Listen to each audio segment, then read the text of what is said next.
Welcome Dash fam, I'm the best dasher alive, aka E-Daddy Dasher, aka Little Sport Mode. We're testing out the Circooter Mate electric scooter is what it's called, and this thing kind of rips. I kind of like this scoot.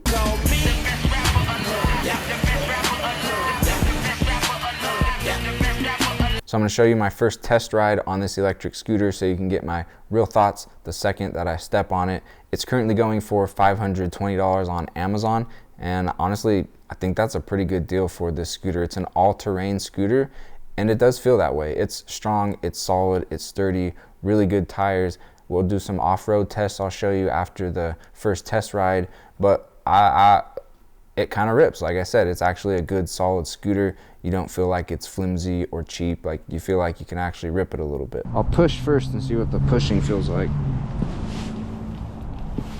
Yeah, so it rolls. The platform's a little high, which makes it kind of hard to push, but let's give it some throttle now. Oh. Okay, so it kicks into cruise control real quick. Because real quickly there, it set me at 10 miles per hour. Let's go up into STD mode. Oh, wow. It just does it for me.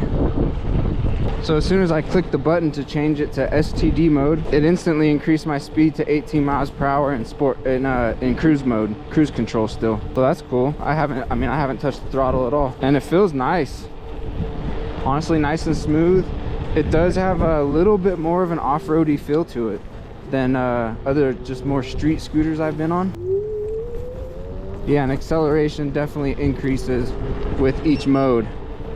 Man, it got up there pretty quick, 18 miles per hour. All right, I'm gonna boost it into turbo mode right now, and let's see how much more speed we get. I accidentally hit the horn. All right, there we go. Dude, it accelerates fast when you do that. We're at 28 miles per hour. Man, this thing moves good. I like this. And that's without even warming up the brakes. Honestly, that worked. That's better than I thought. That was quick acceleration and quick braking. Let's test the real acceleration now from a stop. That was just using switching the modes. I didn't even touch the throttle. So now let's see what the throttle's like in turbo mode.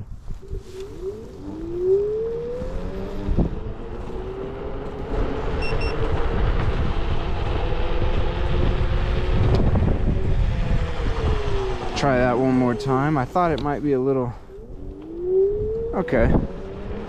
Well, so turbo mode acceleration from a stop, I thought it might be a little bit stronger,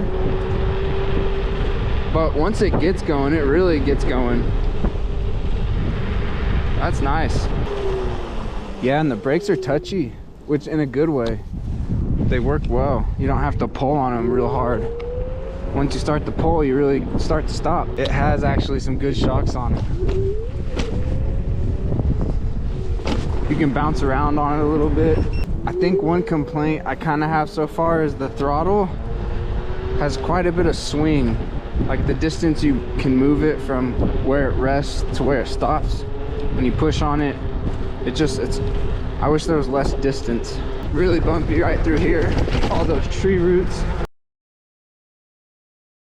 All right, let's take it off road now and really test out what that feels like.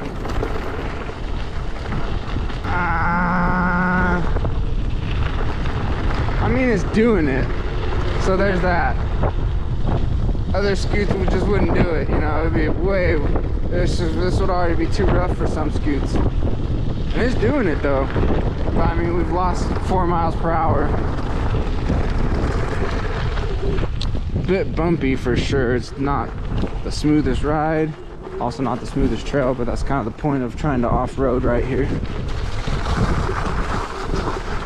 Really struggles in loose gravel, loose dirt. Really, I mean, it definitely gets way more traction on a real surface. Loose dirt and gravel right there. That was a little bit rough, honestly, but it worked. It did it, and I don't feel like that hurt it, you know. I just think it slowed it down a good bit. Oh, that was a big rock. Oh. This is pretty rocky right here. All right, so we got this hill ahead of us. I don't think it's gonna make it, to be honest. I think it's too steep because we're already struggling a lot. So that's one thing I think about this scoot is it'll get you to some top speed, but power wise, I don't think it has a lot of power because that's all we're doing right there, and we're barely even up the hill. And even just on really slight hills, I already feel it losing it.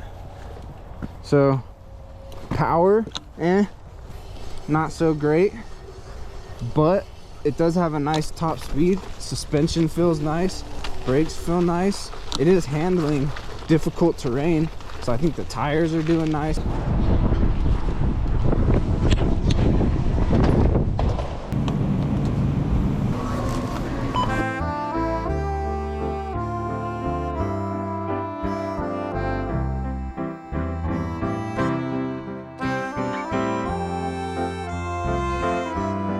All right, I've lost a bunch off of my top speed now, down to 10 miles per, or sorry, down to 18 miles per hour. So I've lost 10 miles per hour of top speed. We're at 21 miles traveled, 15 miles per hour of top speed. That last bar is still flashing and we're still moving. All right, it just died. Try and turn it off.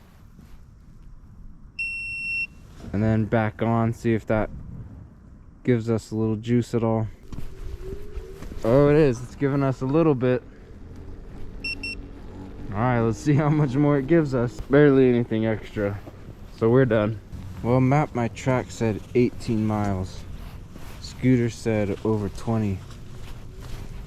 So there's like a 3 or 4 mile discrepancy right there. So due to that discrepancy, I had to go out and do a range test again to see, what's the deal.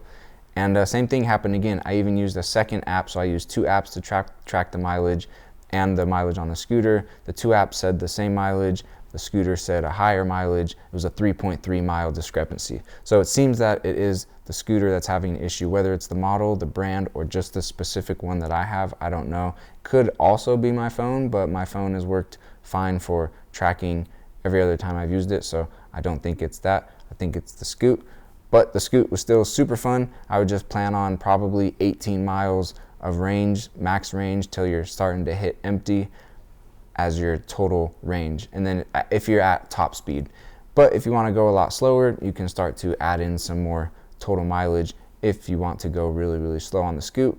But I think it's fun to really max this scoot out, like really use the speed that it has, because that makes it a lot more fun, and it has a little bit more speed than just like an 18 or 19 mile per hour scooter. So super fun. I was a little disappointed to see the discrepancy there in the total mileage. And then I was also a little bit disappointed in the charging, because usually when I go to charge, I set a timer on my phone for 3 hours. I come back and check on it. Usually I have to charge it some more, so then I set it for 4 hours. And usually between 3 and 6 hours, I see, whether it's an e-bike or an e-scooter, I see the battery usually fully charged within that time window. Well, the first time I did the charging test, I was over 6 hours and I'd already come back several times, and I was past my bedtime. I was like, dude, I just gotta go to sleep. I can't just stay up all night for this charger.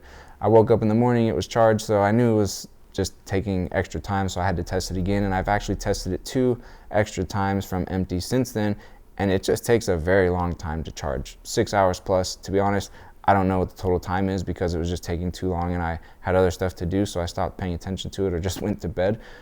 So now when I plug it into charge, I just plan on it being there for a good while.